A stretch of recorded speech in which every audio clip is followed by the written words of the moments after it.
I, 16-year-old male, live with my mum. My dad lost his parental rights due to abandonment, no contact over a year and no child support. He contacted us after getting sober and things seemed to be going well, but then his new wife tried to prohibit me from reading YA books featuring queer characters. That was when I decided to not visit their house again so I don't have to follow their rules. This morning I found out that my dad's new wife got pregnant. They asked me to meet them at a cafe and I decided to go just to hear what they have to say. It's been 20 days since I last saw my dad. They asked if I would consider helping babysit the kid after he's born. They are thinking of having me over for 3 hours each day when the baby is born, so that they can have their time outside by themselves. When I asked my dad's wife if she would still try to control what I read, she said yes, and that she doesn't want me bringing certain books to their home. I told them that I won't do it then since they expect me to just sit there doing nothing for 3 hours, except watching the kid. They won't even allow me to use the TV since she doesn't want anyone else touching their remote. My grandparents said I should be willing to consider the idea, since the kid is my half-sibling. Update. I told it to him straight. I told him he's crazy if he thinks that as a 16-year-old I'll take responsibility for an infant 3 hours a day, not to mention zero pay and having his wife censor my reading materials. Then I told him I hope he's a better dad to this kid than he ever was to me, before blocking him. Now for a few comments before the update. Comment 1. Not the idiot. If the only reason they are even reaching out to you now is because you would be a built-in babysitter, then I wouldn't ever go to their house ever again. Period. The fact that they are on top of that, trying to control what you read and watch at 16 years old, is ridiculous. Your dad doesn't get to pick and choose when he wants to be a parent to you, and your stepmom has no right to control anything to do with you. If I were you, I would go completely no contact with them, and I highly recommend getting some therapy to deal with your abandonment issues and how horribly your dad has treated you. Always remember, you don't owe your dad a relationship just because he is your dad. He should have to earn being a part of your life by respecting you and showing he values your time and energy, just like anyone else. Comment 2. Not the idiot. They just want free childcare. And at 3 hours daily, that's a lot of free childcare. There's also the separate issue that a 16-year-old is likely not equipped to take care of a newborn baby with zero supervision. I say that not as a slight on you or your maturity, but as an issue that any reasonable new parent should think of before arranging childcare. Since they seemingly don't trust you to choose an appropriate book or touch their TV remote incorrectly, why would they think you are capable of taking care of a newborn? Explain to your grandparents that you aren't against having a relationship with the new half-sibling, just against this particular arrangement. Comment 3. Not the idiot, OP. That's a lot of presumably free childcare thereafter. They shouldn't expect 1 minute from you. Asking if you'd babysit once in a while and paying for it is one thing, which even then it is okay for you to say no, but giving up 3 hours per day is ridiculous. What about you, OP? What about your studies/work/leisure time? As for censoring your reading and not allowing you to watch TV, nope, I'd be out of there. As for your grandparents saying you should babysit because it's your half-sibling, that's a hard no. Visiting your dad and his wife to see the baby is one thing, but they're trying to use you. Now, for the update. After I last posted, things escalated way more than I ever expected. So Dad and Stepmom tried to reach out again after our awkward cafe showdown. They sent texts, called, and even had family members trying to guilt me into taking up the babysitting gig, saying it was about family responsibility and that I was being too harsh. I tried to keep my distance, but then, out of nowhere, my dad showed up at my school. Yeah, you heard that right, at my school. He made this big public apology in front of my friends, practically begging for forgiveness and another chance. It was intense. Part of me felt sorry for him. He looked genuinely upset. But then I remembered all the things he'd put me through. Now here's the wild part. My mum found out about this school scene. She was livid. Turns out she has a protective streak wider than the Grand Canyon. She and Dad had a huge blow-up over the phone that I accidentally overheard. Mum accused him of trying to manipulate me and playing the sober card to whitewash past neglect. Fast forward a few days and out of the blue, my stepmum reaches out directly to me. This time without my dad's knowledge. She wanted to clear the air. We met up at a different cafe and she actually, wait for it, apologised. She told me she's been attending family therapy sessions and realised she was trying to impose her beliefs on me. She even said she'd make no more comments about what I read or watch. I was floored. But wait, it gets crazier. During this meetup, she confesses that she's considering leaving my dad because he's relapsed. The new baby. Apparently it's become the only thing keeping them together, and she's scared of doing it alone.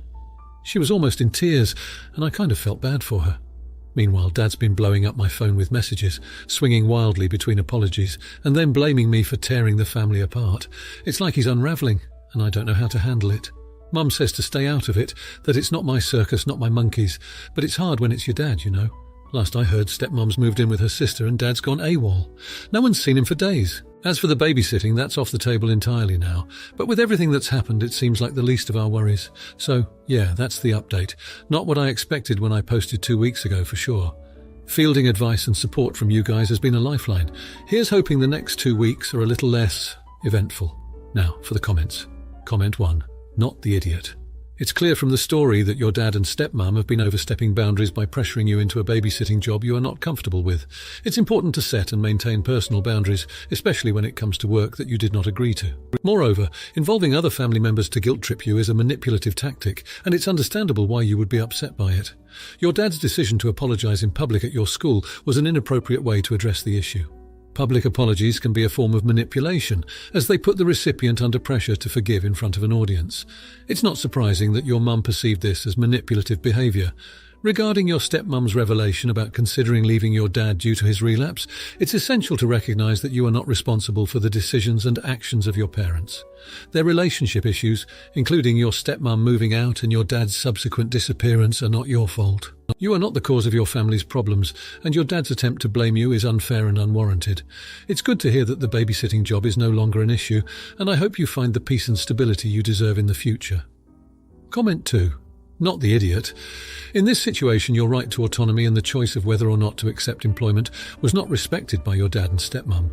The insistence on your taking a job against your will is a violation of your personal agency, and it's entirely appropriate for you to resist that pressure. It's concerning that your dad thought it appropriate to intervene at your school, which could have had repercussions on your social and academic life. The aftermath of the situation with your stepmom is also telling. It shows that there are underlying issues in their relationship that have nothing to do with you. The fact that your stepmom apologized to you indicates that she recognizes the unfairness of the situation you were put in. It's a positive step that she's acknowledging the inappropriateness of their actions and is taking steps to address her own situation. Your dad's behavior in blaming you for the family's problems is a classic example of deflection and a failure to take personal responsibility. It's important to recognize that adults are responsible for their own actions and choices, and it's deeply unjust to put that weight on a child or young adult's shoulders. You should not be made to feel responsible for adult issues, and it's healthy that you are looking forward to moving beyond this turmoil. Comment 3. Not the idiot. Your experience demonstrates a clear case of boundaries being violated repeatedly by your dad and stepmom. Not only did they try to coerce you into a job, but they also involved other family members to emotionally manipulate you, which is a breach of trust and respect. The public apology at your school from your dad was not only inappropriate but also potentially humiliating. Public spaces are not the venues for private family matters, and doing so can be a tactic to force a specific response from you while avoiding a genuine private reconciliation.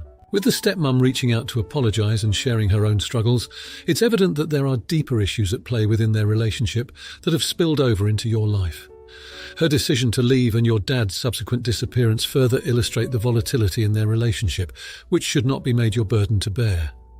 Your dad blaming you for the family's issues is a form of emotional abuse known as scapegoating. It's a way to avoid facing his own problems and responsibilities by putting the blame on someone else. In this case, you. This is highly unfair and damaging. It's crucial to maintain your sense of self-worth and understand that you are not to blame for the adult's choices and actions in your life. Looking forward to a less eventful future is a healthy and justified response to such a tumultuous period in your life. Now, for the next story. I, 39-year-old female, have a daughter Vihana, 14-year-old female, with my husband Cole, 39-year-old male. I'm South Asian and my husband and the rest of his family are white. My mother-in-law Connie had recently taken Vihana over for the weekend at her and my father-in-law Tom's 65-year-old male house. They've had my daughter over for weekends and holiday stays before, so I wasn't worried about anything happening, and Vihana seemed fine during our morning and nightly phone calls. Today, when my mother-in-law dropped Vihana off, I was shocked to see her almost waist-length hair was now shoulder-length and that it was now straightened. Vihana has been determined to grow her hair out since she was in the 6th grade and has expressed no desire to straighten her normally curly hair before. Vihana was crying and explained to me that her grandma had done this all herself and lied to her that I gave my permission for my mother-in-law to do this, which is why she didn't mention it when we talked.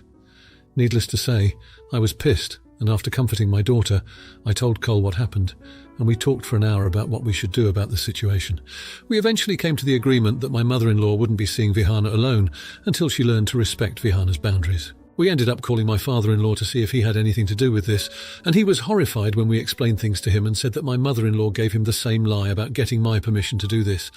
My father-in-law apologised profusely before hanging up, and I ended up sending a text to my mother-in-law about how she was unable to see Vihana alone until she apologised for what she did and learned to respect Vihana's boundaries. It was quiet for a while until Cole and I started getting bombarded with texts from both my mother-in-law and my sister-in-law, Lucy. My mother-in-law is furious with me for trying to keep her away from her granddaughter, and for telling my father-in-law what happened because he's now staying in a hotel and contemplating their marriage. Lucy is calling me a witch for what I did, and saying it wasn't a crime for my mother-in-law to act in my daughter's best interest, even if she went behind my back, because clearly I wasn't going to take care of her. Now for a few comments before the update. Comment 1. Lucy is calling me a witch for what I did and saying it wasn't a crime for my mother-in-law to act in my daughter's best interest, even if she went behind my back. No, Lucy. Mother-in-law firstly doesn't get to decide all by herself what's in the best interest of someone else's child. And no, Lucy, it's not okay to go behind people's back. Father-in-law is contemplating his marriage. Surely not only because of one incident. It takes a lot more for people to get to a point where they contemplate their marriage. Maybe mother-in-law is a pathological liar and has done other damage too, and that's their problem to deal with. So, yay OP, not the idiot. Keep your mother-in-law away from your kid. I'm so sad for your daughter. It takes so much time and effort to grow and maintain hair. Comment 2. Not the idiot. My immediate thought when you mentioned being South Asian and the long hair, very common on girls and women in the South Asian community, was that maybe mother-in-law thought the granddaughter looked too brown with her long hair and gave her a more white do. Going that out of bounds to lie to your husband and granddaughter to chop off the girl's hair, there's seriously something bigger here than her just wanting to give the kid a haircut. Really hope your daughter is coping well after having her autonomy infringed upon by someone she should have had full trust and safety with. Comment 3. Not the idiot. However, is your daughter a very timid person or a shy person who is even afraid to talk back to her mum? She's 14 years old and didn't want to cut her hair. However, her grandma said that her mum gave permission to cut her hair, and she didn't even call you and yell at you for giving permission, cut her hair against her wishes. Like any normal teenage girl would. Is she very reserved with you too? You are not the idiot, but is there anything else going on here that a 14-year-old would not raise hell when her body and hair are being violated? Now for the update. Okay, I can't even believe I'm back with an update after the hair fiasco, but here we are. The morning after I last posted, my husband and I found a small gift box on our porch. Inside, a sorry-looking lock of hair, obviously our daughter's, and a note from mother-in-law begging for forgiveness. Creepy, right? Husband was livid, said this was another boundary crossed. I just felt sick. Flash forward to 2 days later. Father-in-law calls and invites us to a family meeting. Turns out he arranged a surprise mediation session with a family therapist. Mother-in-law, sister-in-law, us, and yes, the therapist, all crammed into their living room. It was tense. Mother-in-law had this whole sob story prepared, but the therapist wasn't having any of it. She pointed out that mother-in-law's actions were a violation of trust and autonomy. It felt validating, but mother-in-law just sat there, stone-faced. Then, out of nowhere, sister-in-law bursts into tears, like ugly crying. She admits that she suggested the straightening because she always hated her own curls and was projecting onto my daughter. It was a weird moment where I felt sorry for her and angry at the same time. Mother-in-law then, finally, begrudgingly apologises, but it felt hollow, you know. The week after that, we kept our distance. But then the drama ramped up again. My daughter's school called. Mother-in-law had shown up there trying to check her out of class. The school knew about the situation, we informed them just in case, and didn't let her leave with mother-in-law. Thank God for school protocols, but yeah, that happened. We had to get a restraining order. Mother-in-law and sister-in-law are now painting us as monsters on social media, saying we're tearing the family apart and denying a grandmother her rights. My husband's extended family is split. Some are supportive, others think we're overreacting. My family back home is furious and ready to fly over here to handle things. Their words, not mine. And the kicker? Last night my daughter, bless her heart, confessed that she actually likes her hair short, but was afraid to tell us because of all the drama. So we're getting it styled properly, and she's rocking it like the little queen she is. We're looking into long-term legal options to protect our family. We never wanted this to escalate like it has, but here we are. Sometimes reality is stranger than fiction, right? Now for the comments. Comment 1. Not the idiot. Your primary concern is rightfully the well-being and safety of your daughter. It's troubling to hear that your mother-in-law went so far as to try to check your daughter out of school without your permission, which is a clear boundary violation and poses a potential safety risk. Obtaining a restraining order may seem extreme to some, but given the circumstances, it's a necessary measure to protect your child. While it's unfortunate that the mother-in-law and sister-in-law are spreading negativity on social media and causing family rifts, your responsibility is to your immediate family's safety and peace of mind. It's also vital to validate your daughter's feelings about her hair and the situation, as it seems she felt intimidated into silence, which can have lasting emotional effects. The fact that she likes her short hair is a silver lining, but it doesn't excuse the actions of your mother-in-law and sister-in-law or the need for firm boundaries and possibly legal intervention. Comment 2. Not the idiot. Dealing with family conflict is always challenging, but it becomes more so when individuals overstep their roles and make decisions that are not theirs to make. It's clear that the mediation session with a therapist was a step in the right direction, but it's disappointing that the mother-in-law only offered a begrudging apology and did not seem to fully grasp the gravity of her actions. It's also concerning that the sister-in-law was the one to suggest the hair straightening, which suggests a lack of respect for your parenting and your daughter's autonomy. Taking legal action is not only about responding to past incidents, but also about preventing future oversteps and ensuring that there are clear consequences for unacceptable behavior. It's important that you continue to support your daughter and make decisions that prioritize her sense of security and identity, especially in light of the fact that she was reluctant to express her true feelings about her hair amidst the drama. Comment 3. Not the idiot. The escalation to a restraining order and the consideration of further legal options speak volumes about the severity of the situation. It's commendable that you are taking a stand to protect your daughter from what appears to be a pattern of overbearing and inappropriate behavior from the mother-in-law. The fact that the mother-in-law's actions have now moved from personal disagreements to potential legal violations is a clear indication that boundaries have been crossed. Additionally, it's important to acknowledge that the portrayal of your family as monsters on social media is not just hurtful.